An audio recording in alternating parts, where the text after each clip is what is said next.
USISPF taking the discussion forward.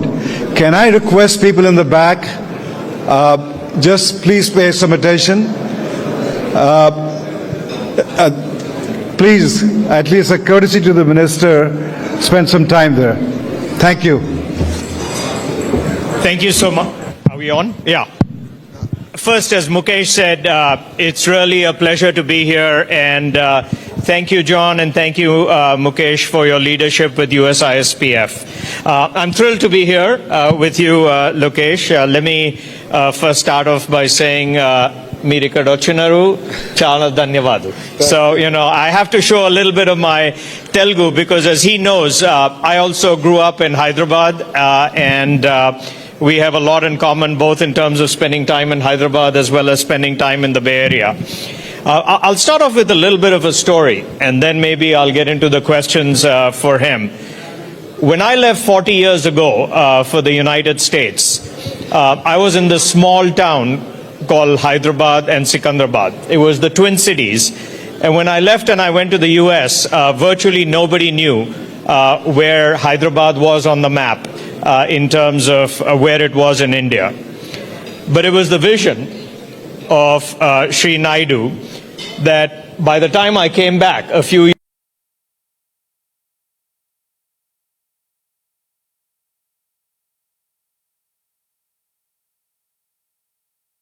Hyderabad. And I think that vision that was created to put Hyderabad on the map, what I've heard from you and what I see is a vision to even eclipse that with what you're doing in Andhra Pradesh, in Amravati. And so why don't I first start off and give you the opportunity to just talk about your vision, your father's vision, and as you said, you're actually a third generation in terms of giving back to the community. So with that, why don't you start? Thank you, John. Thank you, Mukesh, for having me here. Shantanuji, thank you very much for hosting the fireside chat. For those of you who don't know me, I'm Lokesh Nara. I am the HRD IT Electronics Minister for the state of Andhra Pradesh. A little bit of my background.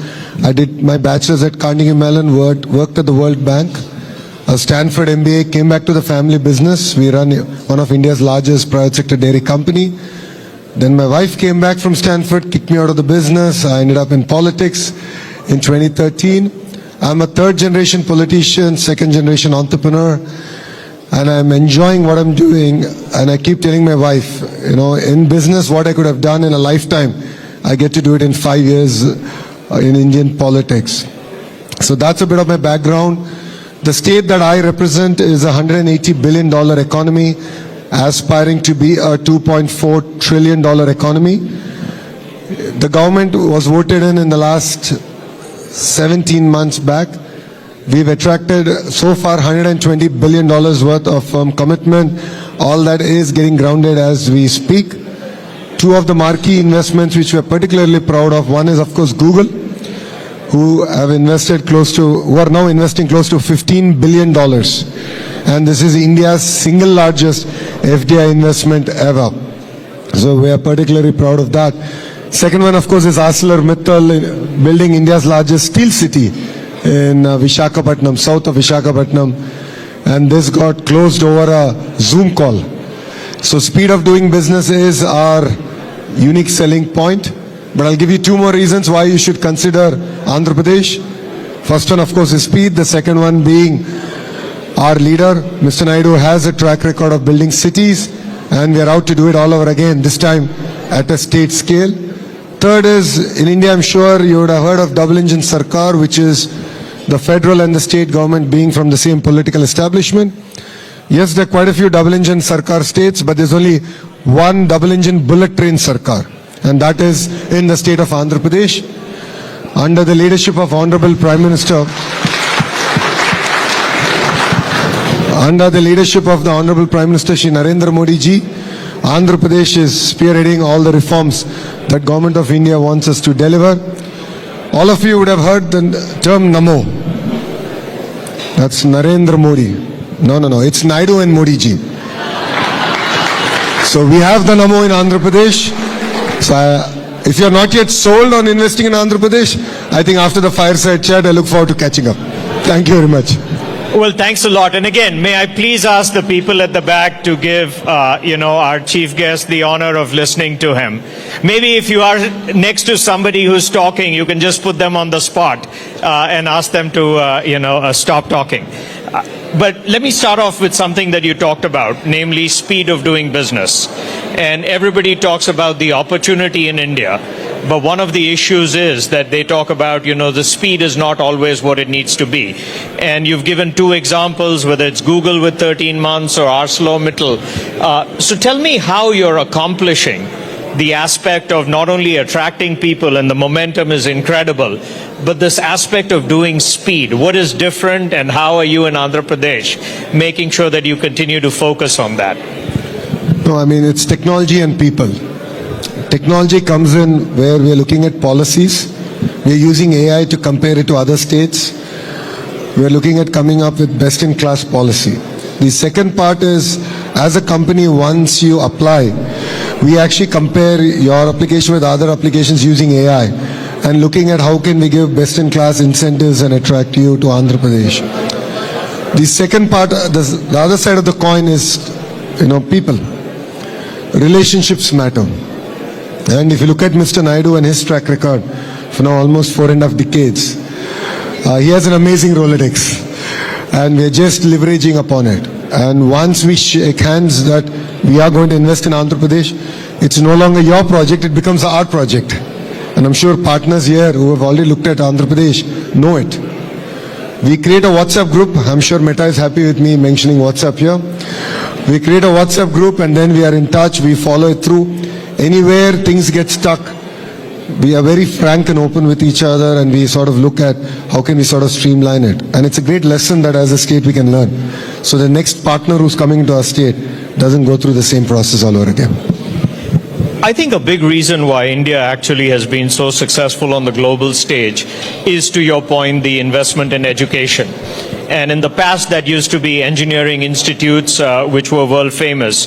But I was inspired to hear that you're talking actually about AI literacy and what you're doing to make sure that it's the next generation of skills that you're investing in. Maybe you can share with people a little bit more about how you're doing this in a field that is so evolving as we speak, namely in AI. No, honestly, all of us are learning. It's clear that AI and then quantum is the next frontier for us.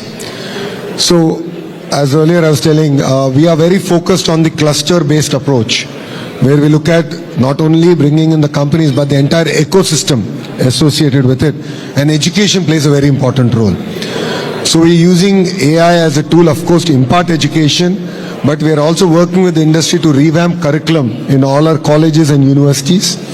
And I'm working hard, hopefully I'll be able to get it through, is to recreate the ISB model for the AI university. I believe that is going to enable us to lead from the front. And I think you'll be pleasantly surprised that Mr. Naidu has been talking about skill census. While other political parties talk about caste census, we are talking about skill census. It's easy said than done, because we need to skill assess across multiple traits. Mr. Naidu is a great visionary. I mean, all of us can accept that. But then execution falls on people like me. So he said skill census. I said, great. I was so excited. I tried it and I failed the first time. I did it in my own constituency. But now you'll be surprised to hear we're using AI. So if you're an AC mechanic, we're using conversational AI to assess your skill level. We're asking, like, tell me a problem, and then how you went about solving the problem. So we are able to assess a carpenter, an AC mechanic, to an AI engineer, and then create this entire ecosystem where skill upgradation or skill development, if I may, is tailor-made. So I think that's what makes Andhra Pradesh again very unique in the way we're doing things. The ambition that you have shown in creating a brand new city. I mean, I think we all have to go back to maybe Chandigarh being the last city that was actually a planned city in terms of creation. To even think about creating a brand new city with the infrastructure that you're trying to invest in Amravati, I mean, that is an incredibly daunting task. Maybe you can speak a little bit to the scale of what you're trying to do in Amravati and, how that's proceeding. See, Mr. Naidu has a track record of building cities. And as you shared, Hyderabad, Secunderabad, Cyberabad. It's a very similar model. So you have Vijayawada, Guntur, and then you have Amravati now coming up. So when the state got split, we were capitalless. So we had to go about figuring out where we would position our new capital. So this is right off the banks of River Krishna. And this is a city designed, planned by Singaporeans. They brought in a lot of their expertise, their knowledge. And then we're working with Government of India on various funding models. We're done with the first part. So we're going about executing it. Because honestly, it's India's time. As John has said, India is either going to be number one, if we don't do our job right, number two. We as in politicians. We have a potential to be number one. That means we need to build new cities.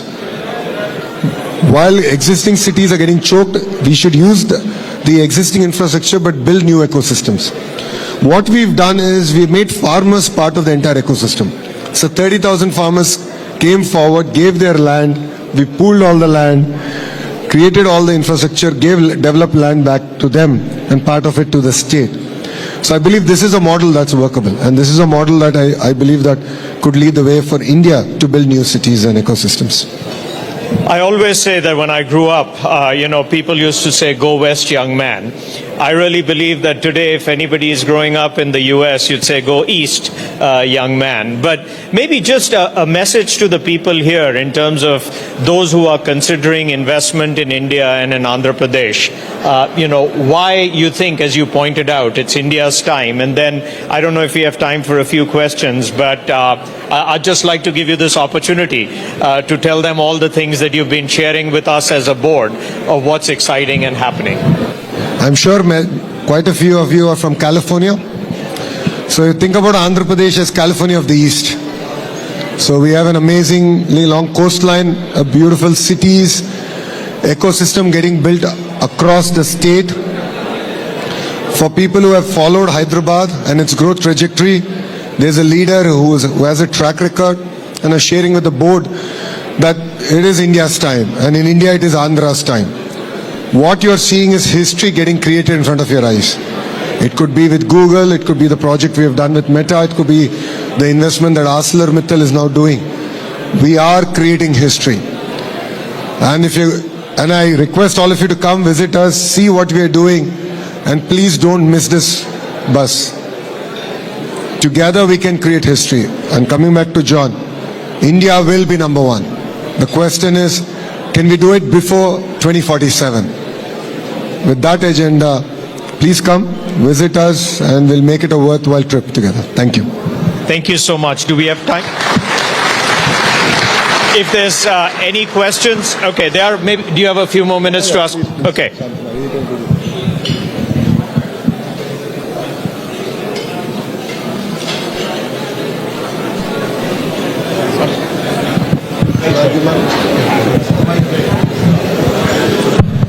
Thank you, sir. Hi, Arundeep here from the Hindu newspaper. I'm just curious. A lot of states in their electronics and semiconductor manufacturing plans are talking about how much the diaspora coming back is helping them in terms of experts who are abroad. So in Andhra, what has been the role in this industrial renewal of people who have spent a long time in the US coming back and being part of this new growth story? No, that's a very valid question. Brain drain to brain gain, if I may.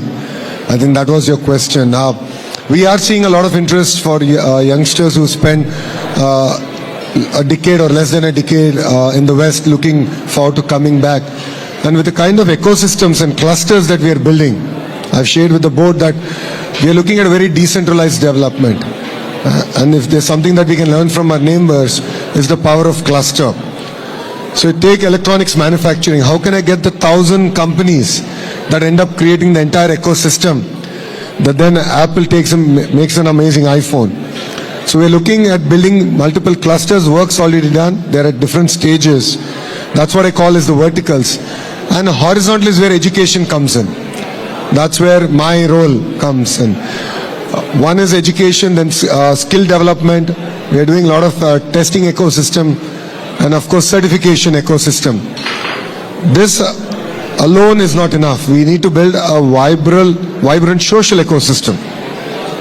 So we work closely with Tourism Ministry, with Excise Ministry, to look at how can we have progressive policies that can also enable us to create a vibrant ecosystem. So while we're looking at blue collar jobs, white collar jobs, hospitality is also very important. So 5 years when we started our journey, we said 50,000 rooms, 50,000 keys. So far we've done 8,500 keys. So we are looking at a state that will develop across sectors, but also creates a vibrant ecosystem. So that's what I think will make us very unique compared to other states in India. Maybe I'll ask you one question on that as well. When I see your portfolio, it's really inspiring to see that you are both HRD as well as IT. Maybe you can speak a little bit to, why both of those are better together and what you're doing uniquely, given you have those two incredibly important initiatives. Shantanu, I wished I thought it that way when I took the portfolios. But see, I love a challenge. If you look at my journey as a politician, I've always chosen the road less traveled. I contested in assembly, which my party didn't win for 40 years, and I lost first time. But I stuck at it. 5 years I worked hard. I won it with one of the highest ever majority in Andhra Pradesh's history. So I love to take the road less traveled. Education is one such portfolio. Historically, heavyweights are not positioned into education. They prefer, industries or power, so on and so forth. But I truly felt education is one portfolio that can really transform lives. You're a beneficiary of great education. I'm a beneficiary of great education. It's changed the way who we are, our exposure. So I felt it's impetus on me, that to being a Stanford MBA and a Carnegie Mellon undergrad, to take such an important portfolio and look at very fundamental changes at primary school all the way up to skill development, as I call lifelong learning. And why IT? I felt that that portfolio will help me balance things out to understanding where is the market heading. It's important that I understand from leaders like you what's the next frontier, and then go back to my department and say, okay, I can see the visibility.